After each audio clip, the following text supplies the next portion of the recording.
Sa ikalabing-dalawang araw ng impeachment trial ni Chief Justice Renato Corona, pinahintulutan ng impeachment court ang pagpapasabina sa mga bank record ng punong maestrado sa dalawang bangko. At ang usisain kung paano nakuha ng prosecution ang bank account numbers ni Chief Justice Corona, sinabi ni Representative Reynaldo Umali na ibinigay raw ito ng isang di kilalang short lady. Saksi si Sherry Ann Torres. The court resolves to grant the issuance of the subpoena but sets specific limits to the same. Ito ang desisyon ng impeachment court matapos ang mahigit 1.5 oras na deliberasyon, ang pinakamahabang suspensyon mula na magsimula ang paglilitis ni Chief Justice Renato Corona. Inutusan ng korte ang ilang opisyal ng Philippine Savings Bank at Bank of the Philippine Islands na dalhin ang bank records sa kanila ng punong maestrado mula December 31, 2002 hanggang 2010. Gayunman, agad nilinaw ng impeachment court na may limitasyon ang kanilang pagpapahintulot. Ang mga testimonyang hinihingi at dokumentong pinadadala sa Senado dapat daw may kaugnayan lang sa issue ng Statement of Assets, Liabilities and Net Worth o SALE ni Corona. Ang depensa agad ipinahayag sa korte na nais nilang iapela ang desisyon nito, kahit pa pinaalalahanan sila ni Senador Chis Escudero na hindi ito pinapayagan ng impeachment court. The ERAP case, Your Honor, is a plunder case.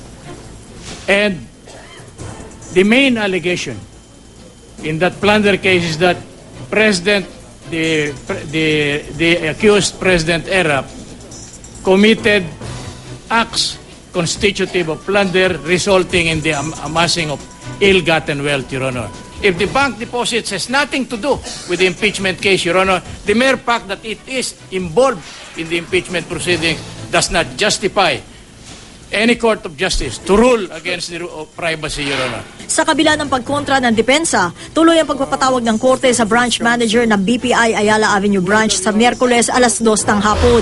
Pinadadala sa kanya ng korte ang original at certified true copies ng bank account na pag-aari raw ni Corona, pati na ang ilan niyang bank statements. Sa Miyerkules din pinahaharap ng korte ang branch manager ng PS Bank sa Katipunan Avenue sa Quezon City, kasabay ang pagdadala ng mga dokumento sa 10 bank accounts doon ng punong maestrado. Babala ni Presiding Officer Juan Ponce Enrile sa prosekusyon, mahigpit ang Republic Act 6426 o Foreign Currency Deposit Act pagdating sa mga lalabag sa batas na ito. Ayon kay Lead Prosecutor Niel Tupas Jr., ang mga bank account number umano ni Corona ibinigay raw sa isa nilang prosecutor, si Representative Reynaldo Umali, ng isang anonymous source na inilarawan bilang short lady. I was handed this envelope and immediately I gave it to my aide and went directly to the Department of Public Works and Highways. And then on the way back from Department of Public Works and Highways, I went to the hotel mentioned by Honorable Prosecutor Tupas in Ross Boulevard, and we had a meeting there, but I had to leave shortly after I handed this document to him. I could recall a small lady, but the lady was, I couldn't remember at all who this person was. Suhestyon ni Senador Tito Soto. Perhaps the Senate CCTV may be of help to determine who that lady is. Dito sa ikalawang palapag ng Senado, nangyari raw yung pag-aabot ng dokumento ng isang babae kay Congressman Reynaldo Umali nung Huwebes ng gabi. Sa palapag na ito, makikita nyo yung humigit kumulang sa 10 CCTV o yung closed-circuit television camera. Kaya sabi ng mga nakausap natin na Senate security officials, kung meron talagang nangyaring abutan ng dokumento nung Huwebes ng gabi, makikita raw ito sa kanilang mga file video. Bago ang caucus tungkol sa bank records ni Corona, muling sumalang sa witness stand si BIR Commissioner Kim Jacinto Henares. Sa cross-examination sa kanya ng depensa, sinabi ni Henares na kasabay ng impeachment proceedings ay may gumugulong na investigasyon ang BIR, kaugnay sa idineklarang net worth ni Corona mula 1992 hanggang 2010. At base rito, may mga lumalabas umanong discrepancy o di nagtutugmang detalye sa SALE ng punong maestrado. Sabi ni Henares, nakita raw ng BIR na siyam na ari-arian ni Corona ang hindi nakadeklara sa kanyang SALN noong 2002 at 2003. Noong 2003 rin daw, ayon kay Henares, 14 million pesos ang net worth ni Corona. Pero 7 million pesos lang daw ang idineklara niya sa kanyang SALN. 7 million lang din ang idineklara niya sa kanyang 2004 SALED.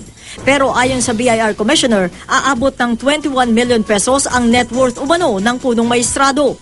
Hindi naman daw idineklara ni Corona ang kanyang Bellagio property noong 2005. Ang declared net worth ni Corona na 8.3 million pesos noong 2005, dapat daw ay 31.2 million pesos, sabi ni NRS. Ang 11 billion peso net worth na nakadeklara sa 2007 SALN dapat daw 24 billion. Noong 2008, ang dapat ay 25 million peso net worth, idineklara lang daw na 12 million. Habang ang 14.5 million net worth na nakadeklara sa 2009 SALN dapat ay nasa 52 million pesos umano.